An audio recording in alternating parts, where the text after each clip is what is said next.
Si de verdad queremos entender el poder hoy en día, en el siglo XXI, tenemos que hablar y mucho de Antonio Gramsci. Así que, en este análisis, vamos a meternos de lleno a desgranar su anatomía del Estado moderno. Es una auténtica clase magistral que, ya verán, sigue definiendo el debate político y el estudio de cómo funciona el poder en nuestro mundo. Y todo, absolutamente todo el pensamiento de Gramsci arranca de aquí, de esta idea que toma prestada de Benedetto Croce. Pero ojo, que nadie se confunda. Este conflicto perpetuo no es solo una cosa del pasado. Para Gramsci es el motor, la tensión fundamental que lo explica todo. Cómo se construye el poder y, sobre todo, cómo se mantiene. Lo que él llamó hegemonía. Bien, pues esta va a ser nuestra hoja de ruta. Vamos a seguir estos 5 pasos para meternos hasta el fondo en el pensamiento de Gramsci y ver cómo se aplica todavía hoy a la ciencia política. Venga, pues empezamos por el principio de todo. El punto de partida, la idea clave de toda la teoría de Gramsci, es que hay una lucha constante, una especie de grieta que se abre en el corazón mismo del Estado moderno. Imaginen un campo de batalla. A un lado del ring tenemos lo que Gramsci llama la sociedad civil. Esto es la cultura, las ideas, la influencia social. El ejemplo que él usaba, para que nos entendamos, era la Iglesia. Y en la otra esquina, la sociedad política. Este es el brazo duro del Estado. La burocracia, la administración, la policía. La tensión entre estos dos polos, según él, es la condición permanente del Estado. Y aquí es donde la cosa se pone de verdad interesante. Porque la forma que tiene un Estado, su arquitectura, sus instituciones, nada de eso es casual. Todo depende directamente de cómo se gestione esa lucha interna y constante entre la sociedad civil y la sociedad política. Vale, de esa tensión surgen, digamos, dos grandes modelos. Por un lado, el Estado laico, el modelo liberal de toda la vida, que intenta dibujar una línea muy clara para separar a la sociedad civil de la maquinaria del Estado. Y en el otro extremo, el Estado-Iglesia, donde el Estado directamente absorbe a la sociedad civil, la hace suya, creando lo que Gramsci llamaba una zona de apoyo que, claro, refuerza y legitima su poder.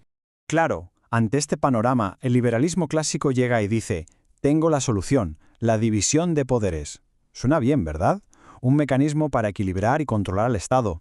Pues aquí es donde Gramsci saca la lupa y nos muestra la trampa, la gran paradoja, una debilidad que nace, irónicamente, de la propia solución. A ver, el razonamiento de Gramsci es que es demoledor. Paso 1. Crear la división de poderes para que nadie acumule demasiado. Lógico. Paso 2. Para que eso funcione necesitas gente, ¿no? Funcionarios. Una burocracia que empieza a crecer y a crecer. Y claro, paso 3, el resultado final. Esa misma burocracia acaba por actuar por su cuenta, se convierte en una especie de casta con sus propios intereses, totalmente desconectada de la gente a la que en teoría tendría que servir. Lo que nos lleva a la pregunta del millón.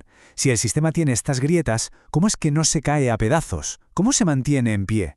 Pues aquí es donde entra en juego el concepto clave de Gramsci, la hegemonía. Y los pilares, las instituciones que la hacen posible. Esas estructuras que, en el fondo, fabrican nuestro consentimiento. Gramsci nos señala 3 grandes pilares que sostienen todo este entramado.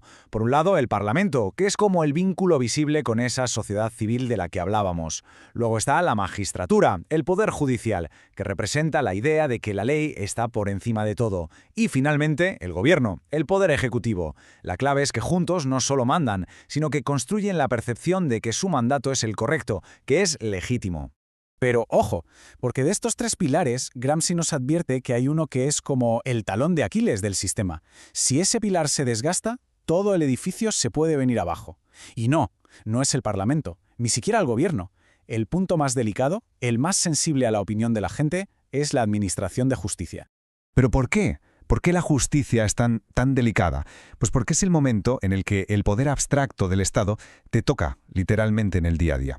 Una decisión arbitraria de la policía o de un funcionario no es un simple error burocrático, ¿no? Es una grieta directa en la legitimidad de todo el sistema. Es la cara humana del poder. Y si esa cara nos parece injusta, todo lo demás se tambalea. Y con esto llegamos al final, a la parte, para mí, más potente y, sí, quizás más pesimista del análisis de Gramsci. Su diagnóstico sobre qué pasa cuando la gente pide reformas y cambios desde la calle. Lo que Gramsci vio es que cuando el descontento popular explota y exige reformas, la respuesta del sistema rara vez es un cambio de verdad, un cambio estructural. Lo que se produce es lo que él, con una genialidad increíble, llamó una ilusión estética. Es como pintar la fachada de un edificio que tiene los cimientos rotos. Por fuera parece nuevo, brillante, pero por dentro la estructura de poder sigue intacta. Y esa es la pregunta brutal que Gramsci nos deja sobre la mesa y que, madre mía, un siglo después sigue doliendo de tan actual. Nos obliga a mirar más allá de los titulares y preguntarnos, ¿las reformas políticas que vemos, los grandes cambios que nos anuncian, son transformaciones reales o es solo una nueva capa de pintura para que en el fondo todo siga funcionando como siempre? Piénsenlo, porque en la respuesta nos jugamos la calidad de nuestra democracia.